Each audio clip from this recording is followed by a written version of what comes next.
Hello, it's Pete Elliott, and I was going to talk a little bit about the Crayon Song, which I just recorded. Kind of a classic Sunday school, vacation Bible school children's song.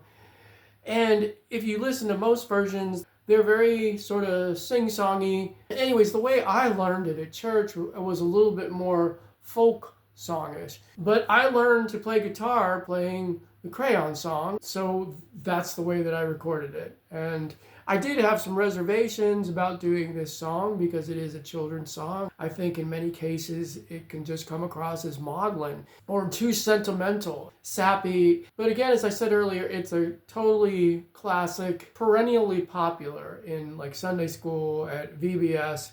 I don't mind the sentimental. I'm actually a fan of the sentimental. I enjoy watching things like Pollyanna, and I enjoy sentimental songs, actually. I think there is room for sentimentality, and I think it's a nice tonic when you're presented with a lot of the stuff on Netflix where if you watch it, it makes you feel like you need to go wash your soul afterwards, is how I would put it.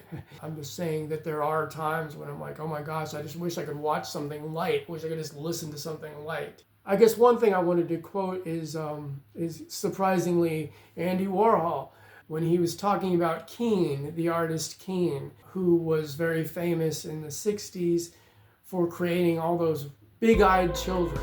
And a lot of people thought that they were just in really poor taste because it was like this, all these pictures of these big-eyed children like that were mostly poor, like standing in shacks, just big eyes crying. And people just either loved it or hated it. What Warhol said was, I think what Keane has done is just terrific. It has to be good. If it were bad, so many people wouldn't like it. So I'm going to invoke this Warhol idea. In that he embraced things that were so popular. Anyways, it's one of these things that for whatever reason I keep coming back to it, people keep coming back to it. It's very popular with a mass audience. And so that's what I think Warhol was getting at, is that if it was bad, so many people wouldn't like it.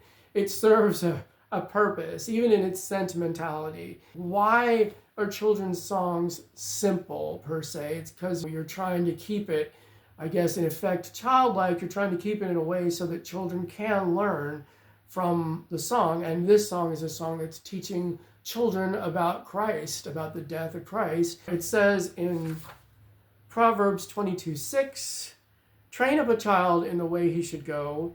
Even when he is old, he will not depart from it.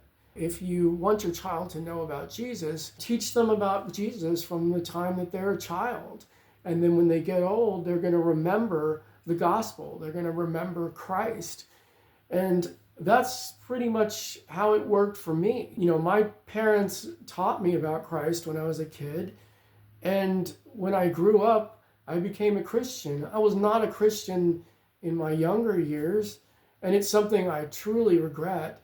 But because of what I learned as a child about Jesus Christ, I came to Christ later in life. And so to wrap things up, I can't put the toothpaste back into the tube. I can't go back and relive my life in a way that would have been pleasing to Christ. But I can take each day and live for Christ and put him first in everything I do. And I just wanted to read this verse from Philippians. But even more than that, I consider everything to be a loss because of what is worth far more, knowing Christ Jesus my Lord. For his sake, I have lost all things and consider them rubbish, so that I may gain Christ. Philippians 3:8. So I lived my life in a certain way, and it wasn't the best decision, but I don't think I would have come to Christ had I not lived my life that way.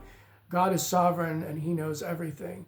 So for me to live is Christ, and that's what I'm going to do with every day, as I said before. So this is Pete Elliott. Thanks for watching.